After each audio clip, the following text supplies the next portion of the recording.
Hello, good morning. ಇವತ್ತು morning ಇಂದಾನೆ vlog start ಮಾಡಿದ್ದೀನಿ. ಅಂದ್ರೆ ಒಂದು ಡೈಲಿ ವ್ಲಾಗ್ ಮಾಡೋಣ ಅನ್ಕೊಂಡು.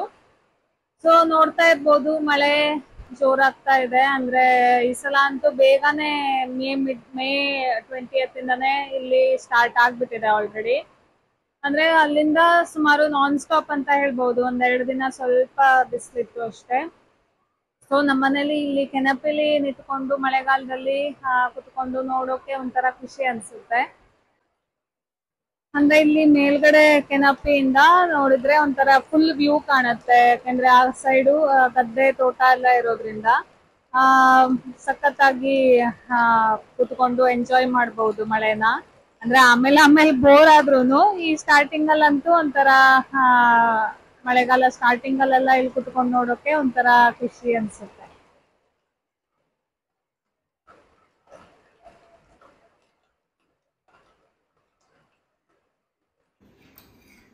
ಇವತ್ತು ಫ್ಲ್ಯಾಕ್ಸ್ ಸೀಡ್ಸ್ ಅಂದರೆ ಅಗಸೆ ಬೀಜ ಪೌಡರ್ ಮಾಡಿಟ್ಕೊಂಡಿದ್ದೆ. ಸ್ವಲ್ಪ ರೋಸ್ಟ್ ಮಾಡಿ ಪೌಡರ್ ಮಾಡಿಟ್ಕೊಂಡಿದ್ದೆ. ಹಾಗೆಯೇ 1/2 ಸ್ಪೂನ್ ಅಗಸೆ ಬೀಜದ ಪೌಡರ್ನ ಸ್ವಲ್ಪ ಬೆಚ್ಚಗಿನ ನೀರಿಗೆ ಹಾಕಿ ಕುಡಿತಾ ಇದ್ದೀನಿ. ಅಂದರೆ ಬೆಳಗ್ಗೆ ನಾನು ಯೂಶ್ವಲಿ ಜೀರಿಗೆ ಕಷಾಯ ಅಥವಾ ಸಿನಮನ್ ಟೀ, ಏನಾದರೂ ಲೆಮನ್ ವಾಟರ್ ಅದನ್ನೆಲ್ಲ ಕುಡಿತಾ ಇರ್ತೀನಿ. ಸೊ ಇವತ್ತು ಅಗಸೆ ಬೀಜದ ಪೌಡರ್ ಹಾಕಿ ಕುಡಿತಾ ಇದ್ದೀನಿ.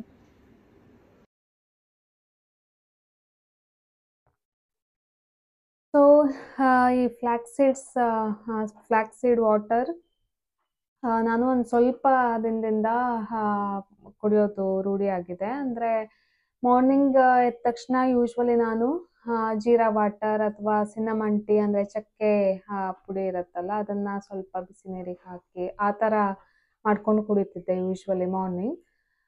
ಬಟ್ ಈಗ ಫ್ಲ್ಯಾಕ್ಸ್ ಸೀಡ್ಸ್ ತಂದಿದ್ದಿತ್ತು. ಅಂದರೆ ನೀವು ನನ್ನ ಲಾಸ್ಟ್ ಮಾಲ್ಟ್ ಮಾಡಬೇಕಿದ್ರೆ ನಾನು ಫ್ಲ್ಯಾಕ್ಸ್ ಸೀಡ್ಸ್ ಯೂಸ್ ಮಾಡಿದ್ನಲ್ವ.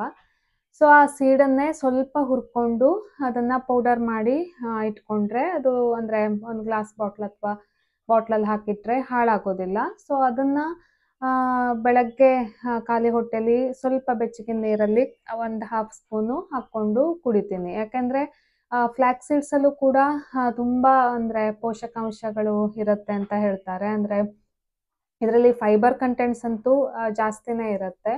ಮತ್ತು ಒಮೆಗಾ 3 ಫ್ಯಾಟಿ ಆ್ಯಸಿಡ್ಸ್, ಆ್ಯಂಟಿ ಆಕ್ಸಿಡೆಂಟ್ಸ್ ಎಲ್ಲ ಇರೋದ್ರಿಂದ ಹೆಲ್ತಿಗೆ ತುಂಬ ಅದರ ಬೆನಿಫಿಟ್ಸ್ ಇದೆ ಅಂತ ಹೇಳ್ತಾರೆ. ಹಾಗಾಗಿ ಈ ನೀವು ನೋಡಿರ್ಬೋದು, ಈ ಆಯುರ್ವೇದದಲ್ಲಾದರೂ ಅಗಸೆ ಬೀಜ ತುಂಬ ಹೆಲ್ದಿ ಅಂತ ಹೇಳ್ತಾರಲ್ವ. ಸೊ ಅದರಲ್ಲೂ ಬೆಳಗ್ಗೆ ಖಾಲಿ ಹೊಟ್ಟೆಲಿ ಕುಡಿಯೋದ್ರಿಂದ ಅಂದರೆ ನಾವು ಯೂಶ್ವಲಿ ಯಾವುದೇ ನೀವು ಈ ಮೆಡಿಸಿನ್ ಆದರೂ ನೋಡ್ಬೋದು, ಈಗ ಆಯುರ್ವೇದಿಕ್ ಮೆಡಿಸಿನ್ನಲ್ಲಾದರೂ ಬೆಳಗ್ಗೆ ಖಾಲಿ ಹೊಟ್ಟೆಲಿ ತಗೊಳ್ಲಿಕ್ಕೆ ಹೇಳ್ತಾರೆ.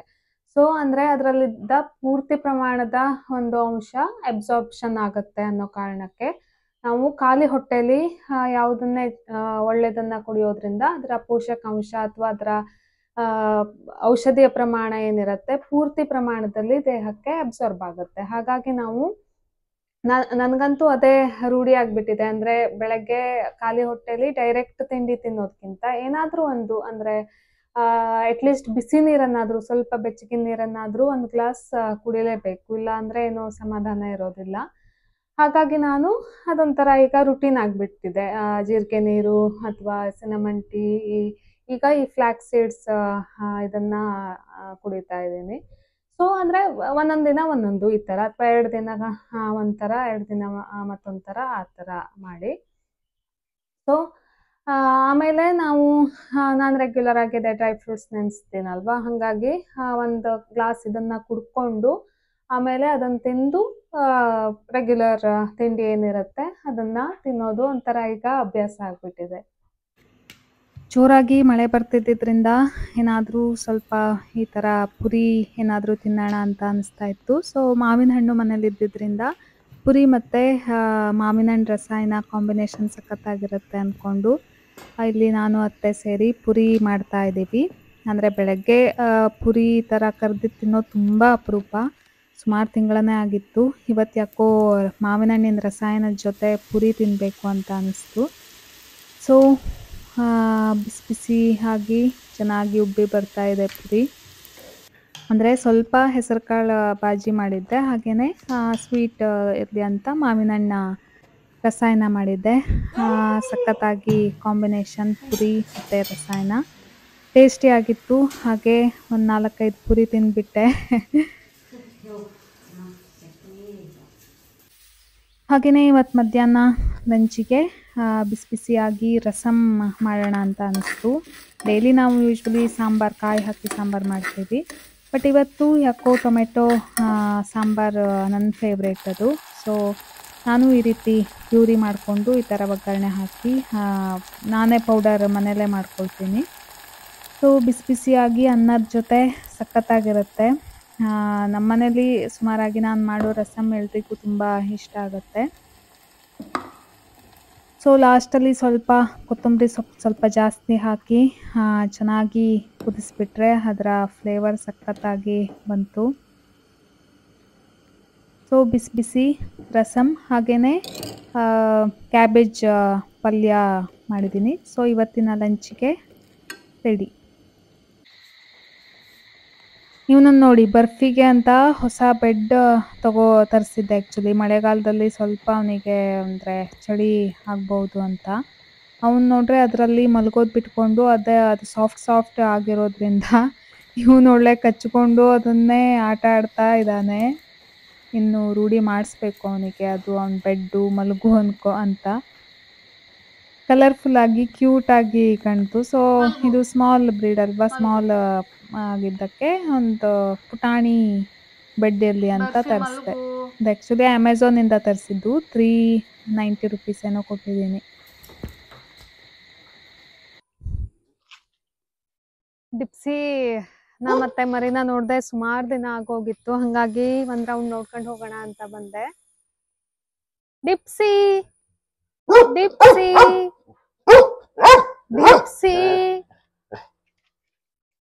ಡಿಪ್ಸಿ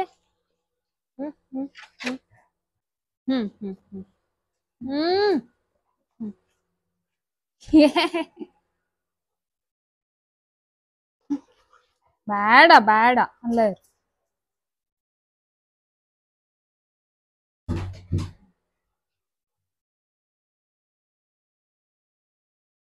ಮರಿ ನೋಡಿ ಹೇಗಾಗಿದೆ ಅಂತ, ಗುಂಡಾಗಿದೆ. ಬಾರೋ ಬಾರೋ ಬಾರೋ ಡುಮ್ಮಣ್ಣ, ಡುಮ್ಮಣ್ಣ. ನೋಡಿ ಎಷ್ಟು ಕ್ಯೂಟ್ ಆಗಿದ್ದಾನೆ ಅವನು. ಆಕ್ಚುಲಿ ಇವತ್ತು ಒಂದ್ ಮರಿನ ತಗೊಂಡೋಗಕ್ ಬರ್ತಾ ಇದ್ದಾರೆ. ಒಬ್ರು ಡಾಕ್ಟ್ರು ಬೇಕು ಅಂತ ಹೇಳಿದ್ರು. ಸೊ ಇವತ್ತು ಸಂಜೆ ಅಥವಾ ನಾಳೆ ಬಂದು ತಗೊಂಡು ಹೋಗ್ತೀನಿ ಅಂದ್ರು. ಯಾವ್ದಾದ್ರು ಒಂದ್ ಮರಿ ಇವತ್ತು ಅಥವಾ ನಾಳೆ ಒಂದೊಳ್ಳೆ ಮನೆಗೆ ಹೋಗಿ ಸೇರುತ್ತೆ.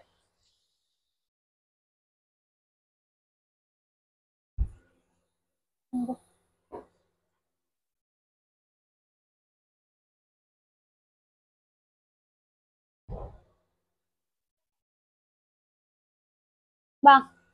ಹಾಗೇನೆ ಲಾಸ್ಟ್ ವೀಕ್ ನಾನು ಈ ಡಿಪ್ಸಿ ಅದು ಹೇಗ್ ಬಂತು ಅದ್ರ ಬಗ್ಗೆ ವಿಡಿಯೋ ಮಾಡಿ ಹಾಕಿದಾಗ ತುಂಬಾ ಜನ ಖುಷಿಯಿಂದ ಒಂದು ಅಪ್ರಿಶಿಯೇಟ್ ಮಾಡಿದ್ರಿ. ಅಂದ್ರೆ ಒಂದು ನಾಯಿಗೆ ಒಂದು ಆಶ್ರಯ ಕೊಟ್ರಿ ಅಂತೆಲ್ಲ. ಸೊ ಹಾಗೇನೆ ಕೆಲವೊಂದು ಅಂದ್ರೆ ಯಾವುದೇ ನಾವು ಕೆಲಸ ಮಾಡಿದ್ರು ಕೆಲವೊಂದು ನೆಗೆಟಿವ್ ಸೈಡೇ ಅಂದ್ರೆ ನೋಡ್ತಾರೆ ಕೆಲವೊಬ್ರು, ಏನ್ ಮಾಡೋಕ್ಕೂ ಆಗಲ್ಲ. ಬಟ್ ಅಂದ್ರೆ ಕಮೆಂಟ್ಸ್ ಬಂತು ಕೆಲವೊಂದು. ಅಂದ್ರೆ ನೀವು ಈ ತರ ಮರಿ ಹಾಕ್ಸಿ ನೀವು ನೆಕ್ಸ್ಟ್ ಬ್ರೀಡರ್ ಆಗ್ಲಿಕ್ಕೆ ಹೋಗ್ಬೇಡಿ, ಹಾಗೇನೆ ಫ್ರೀ ಆಗಿ ಸಿಕ್ತಲ್ಲ, ಸಿಕ್ಕಿದೆ ಹೇಗಿದ್ರು, ಹಾಗಾಗಿ ಮರಿ ಹಾಕಿ ಯಾಕೆ ದುಡ್ಡಿಗೆ ಕೊಡ್ತಾ ಇದ್ದೀರಾ ಅಂತೆಲ್ಲ ಕೆಲವೊಂದಿಷ್ಟು ಜನ ಥಿಂಕ್ ಮಾಡಿರ್ಬೋದು.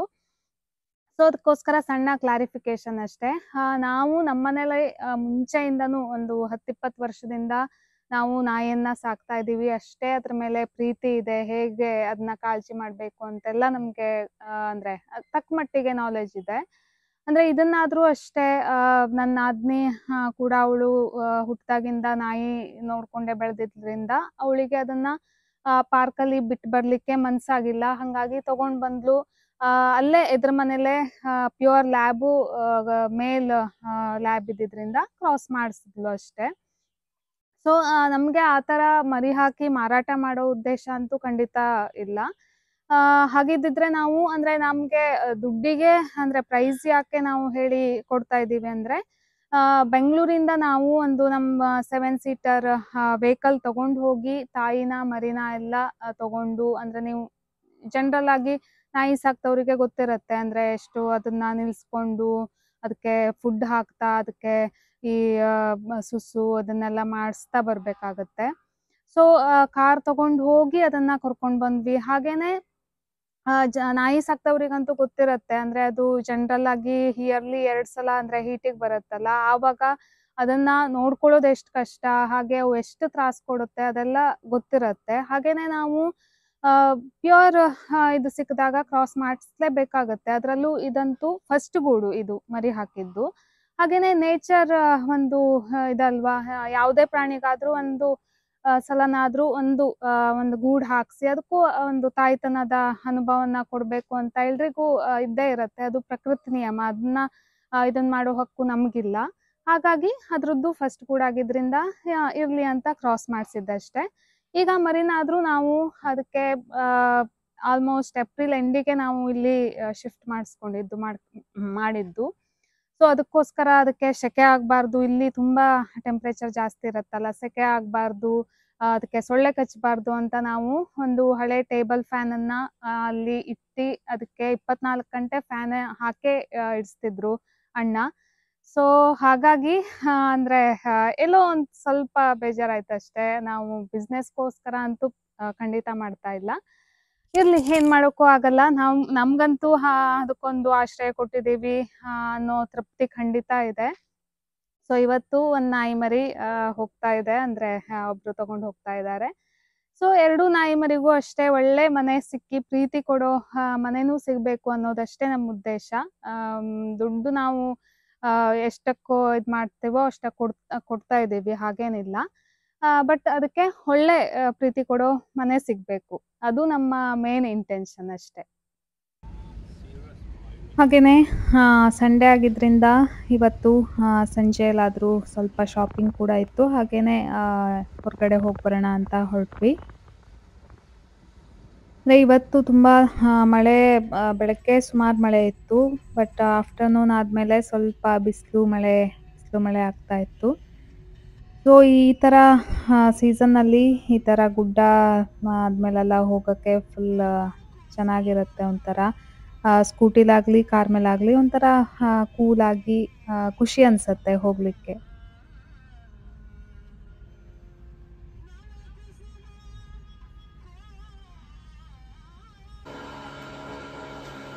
ಹಾಗೆಯೇ ಸಾರಿ, ಒಂದೆರಡು ಸಾರಿನ ನೋಡೋದಿತ್ತು, ಹಾಗಾಗಿ ಸಾರಿ ನೋಡೋಣ ಅಂತ ಹೋದೆ. ಹಾಗೆ ಸಣ್ಣ ಪುಟ್ಟ ಏನಾದರೂ ಬಟ್ಟೆ ನೋಡ್ಕೊಂಡು ಬಂದ್ರಾಯ್ತು ಅಂತ ಹೋದೆ.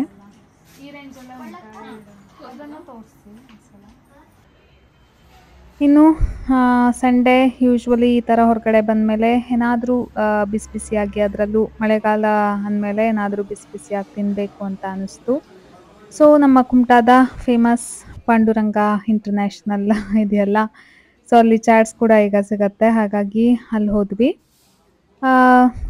ಸೇವ್ ಪುರಿ, ಪಾನಿಪುರಿ ಈ ಥರ ನನ್ನ ಫೇವ್ರೇಟ್ ಅಂದರೆ ಸೇವ್ ಪುರಿ ಯೂಶ್ವಲಿ, ಆದರೂ ಪಾನಿಪುರಿನೂ ತೊಗೊಳ್ತೀನಿ. ಬಟ್ ಸ್ವಲ್ಪ ಬಿಸಿ ಆಗಿದ್ದರೆ ಸೇವ್ ಪುರಿ, ಮಸಾಲೆ ಪುರಿ ಎಲ್ಲ ಚೆನ್ನಾಗಿ ಇರ್ತಿತ್ತು ಅನ್ನಿಸ್ತು. ಏನೇ ಹೇಳಿ ಈ ಥರ ಹೋಟೆಲಲ್ಲಿ ತಿನ್ನೋದಕ್ಕಿಂತ ಈ ಥರ ಚಾಟ್ಸನ್ನು ರೋಡ್ ಸೈಡ್ ಸಿಗತ್ತಲ್ವಾ, ಆ ಥರ ಚಾಟ್ಸ್ ತಿನ್ನೋ ಮಜಾನೇ ಬೇರೆ, ಅದರ ಟೇಸ್ಟೇ ಒಂಥರ ಡಿಫ್ರೆಂಟ್ ಆಗಿರುತ್ತೆ ಆ್ಯಕ್ಚುಲಿ.